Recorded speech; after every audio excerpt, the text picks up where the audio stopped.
کیا آپ نے کبھی سوچا ہے کہ آپ کے اس دنیا سے جانے کے بعد آپ کے سوشل میڈیا اور دیگر آن لائن اکاؤنٹس کا کیا ہوگا؟ یہ سب یادگار selfies, food photos, e mails, text messages, NFTs، banking information وغیرہ وغیرہ، کیا آپ کے اس دنیا سے چلے جانے کے بعد آپ کی فیملیز کو آپ کے ان اکاؤنٹس کا ایکسیس آسانی سے مل پائے گا؟ شاید نہیں۔ میرے ایک دوست کے کووڈ سے انتقال کے بعد اس کی بیوی نے مجھ سے کہا کہ چونکہ تم گوگل میں کام کر چکے ہو اور تم امریکہ میں ہو، کیا تم مجھے گوگل سے اس کی تصاویر حاصل کرنے میں مدد دے سکتے ہو؟ میں نے اس سے کہا کیوں نہیں، مگر در حقیقت یہ بہت مشکل کام تھا۔ یہ ریکارڈ سٹیبر ہیں جو گوگل کے گلوبل مارکیٹنگ کے ڈائریکٹر رہ چکے ہیں۔ اس واقعے کے بعد انہوں نے گڈ ٹرسٹ کے نام سے ایک کمپنی بنائی جو مرنے والے کے آن لائن اکاؤنٹس، اہم تصاویر اور ڈاکومنٹس تک لواحقین کی رسائی میں مدد کرتی ہے۔ جب موت کی بات آتی ہے تو آپ کی مادی زندگی کا کیا ہوگا یہ سب پر بہت واضح ہے۔ جیسے لوگ آخری رسومات کرتے ہیں اور کوئی تقریب کرتے ہیں، لیکن ان کی ڈیجیٹل زندگی کا کیا ہوگا، جو آن لائن اکاؤنٹس ہیں ان کا کیا ہوگا، یہ واضح نہیں ہے، اور اصل میں ان چیزوں کے بارے میں کوئی کچھ نہیں کر رہا۔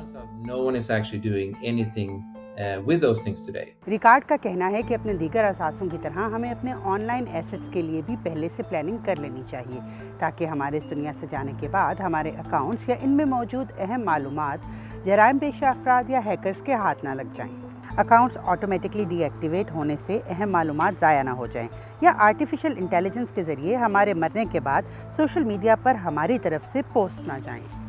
سننے میں عجیب سا لگتا ہے نا؟ فیس بک پر اس وقت 3 کروڑ ایسے لوگوں کی ایکٹیو پروفائلز ہیں جو مر چکے ہیں، جس کا مطلب ہے کہ ان کی جانب سے آپ کو سالگرہ کی یاد دہانی آئے گی یا 5 سال پرانی کوئی تصویر مل سکتی ہے جو شاید نامناسب لگے۔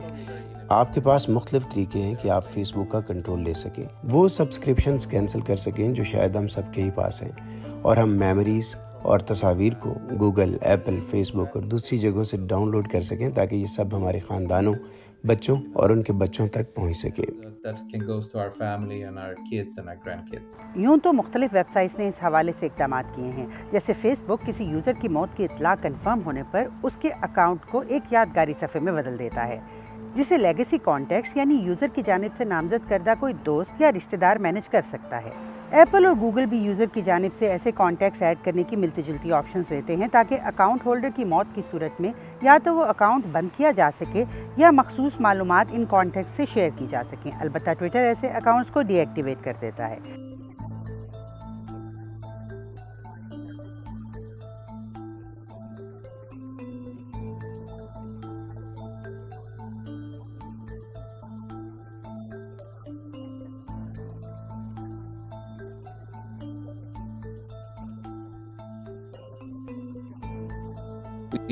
ہمارے پاس ایک ڈیجیٹل اسٹوریج ہے جہاں آپ اپنی تمام اہم سائٹس، دستاویزات، اپنا فون اور دیگر ڈیوائسز کا ایکسیس محفوظ کر سکتے ہیں، اور اسے آپ اپنی فیملی کے ساتھ آج شیئر کر سکتے ہیں یا صرف اس صورت میں